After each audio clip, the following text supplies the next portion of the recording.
जी तो बहादुर बच्चों, आज आपका वेलकम है कहानियों की दुनिया में फन विद किडली के साथ।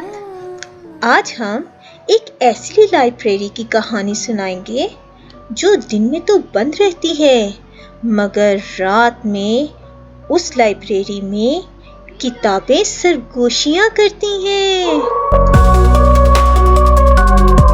एक ठंडी खिजा की रात, आयान नाम का एक लड़का जो कहानियों से मोहब्बत करता था, एक पुरानी सुनसान लाइब्रेरी के सामने खड़ा था। इसने कभी ये जगह नहीं देखी थी। उसने लाइब्रेरी का दरवाजा खुलने की अजीब सी आवाज सुनी।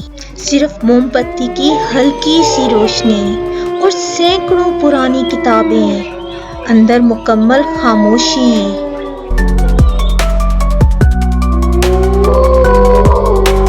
लेकिन फिर अचानक सरगोशियों की आवाज आई, किताबों की सरगोशियों की आवाज, और किताबें थोड़ी थोड़ी हवा में उड़ने लगीं।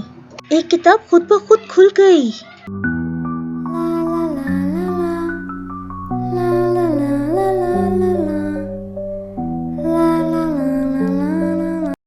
इतने में एक भूत आता है। वो कहता है, अरे नहीं नहीं, घबराओ नहीं, मेरा नाम नीनू है, मैं कहानियों का भूत हूँ। हम कहानियों की हिफाजत करते हैं और ये लाइब्रेरी जादुई है, लेकिन रात को तन्हा हो जाती है। हम सरगोशी इसलिए करते हैं ताकि कोई बहादुर दोस्त जैसे तुम हमें सुन लो। फिर आयान ने डरना बंद किया और मुस्कुराने लगा। फिर उस रात आयान ने उड़ने वाले कालीन की जादुई कहानी सुनी, जादुई दरख्त की कहानी सुनी और वक्त की मशीनों की कहानियां पढ़ी।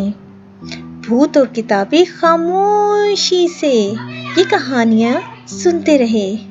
और जैसे ही सूरज निकला, लाइब्रेरी का दरवाजा बंद हुआ और गायब हो गया। जी तो प्यारे बच्चों, आज आपको हमारी कहानी कैसी लगी? Don't forget to subscribe for more spooky fun.